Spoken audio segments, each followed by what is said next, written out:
Get ready for dictation. Start. Excellencies, distinguished ladies and gentlemen, I feel deeply honored to be the first Indian president to make a state visit to Israel since I arrived here yesterday. I have been touched by the warmth of the reception and the gracious hospitality that has been accorded to me and to my delegation. It is indeed an honor to be invited to your parliament to address the distinguished representatives of the people of Israel.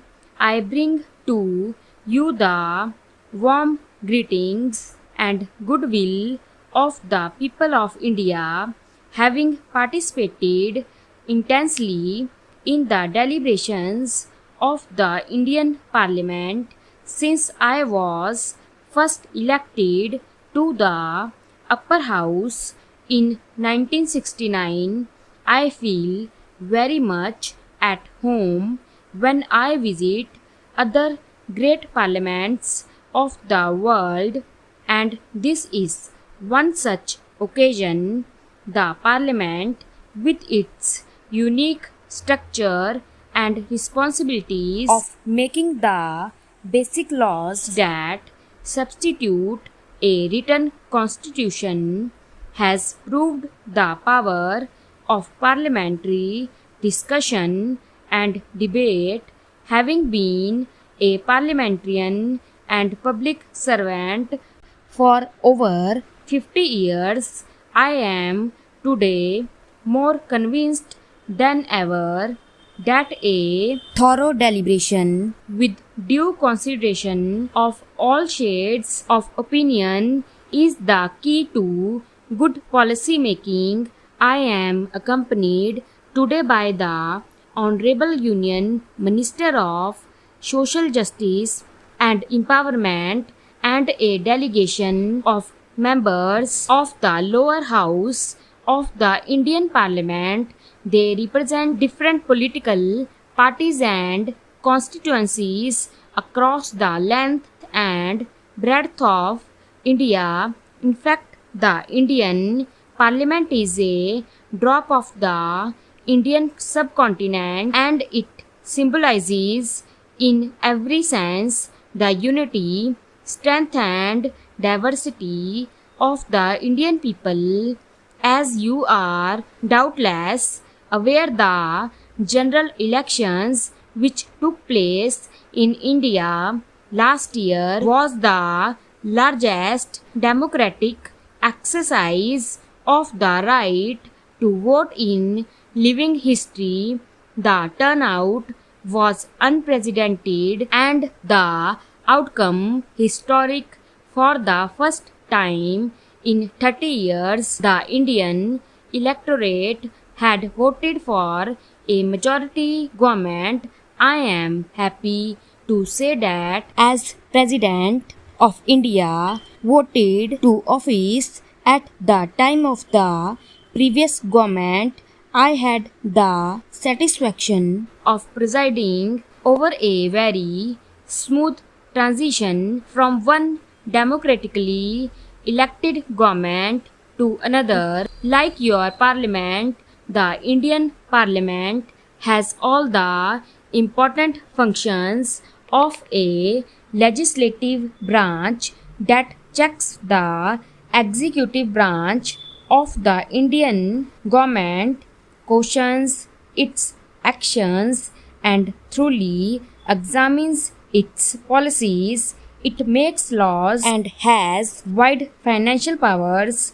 No tax can be levied without its approval by the appropriate authority. My state visit to Israel is taking place at a time when relations between our two governments and our people are on a very positive trajectory.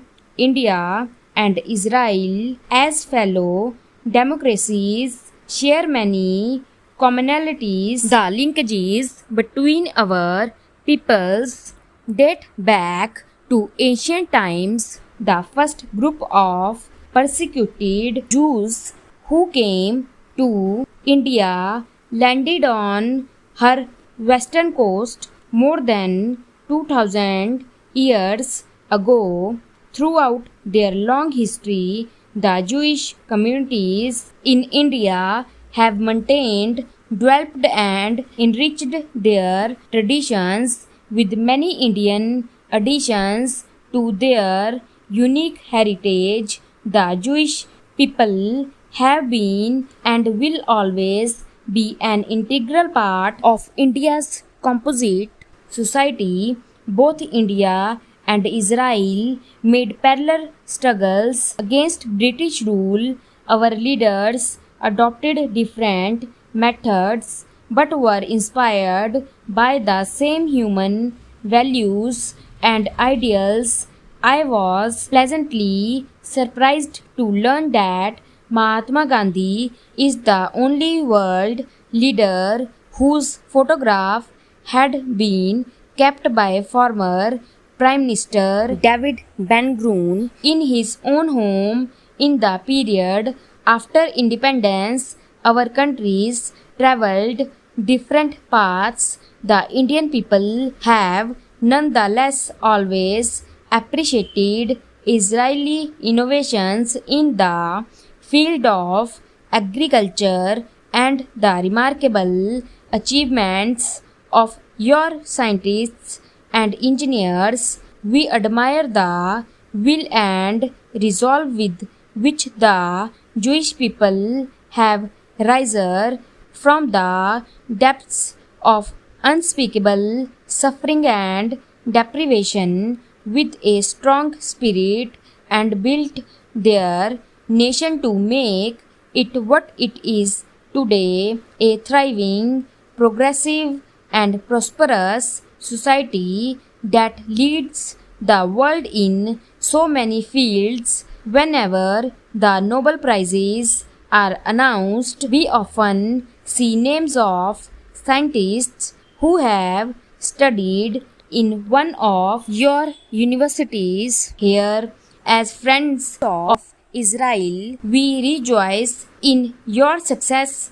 Our two countries established full democratic relations in 1992. Since then, our cooperation in different fields has grown steadily. India remembers with gratitude the help that the Israeli government provided in rushing critical defense supplies to India when we required them most urgently in 1999. We also appreciate the support that we have received from Israel for India's rightful claim to a permanent seat in the UN Security Council. India has been a strong voice of developing countries in the UN and other multilateral organizations. India believes that there is no better option than to resolve issues through negotiations and peaceful dialogue. We see that the administrative architecture of international bodies is not effective enough in enforcing their decisions. The United Nations was established at the end of the Second World War. Today its organizations need to be more responsive to the challenges that the world faces, and its structure as well as administrative and financial architecture need reform to make them more reflective of the changed world. Stop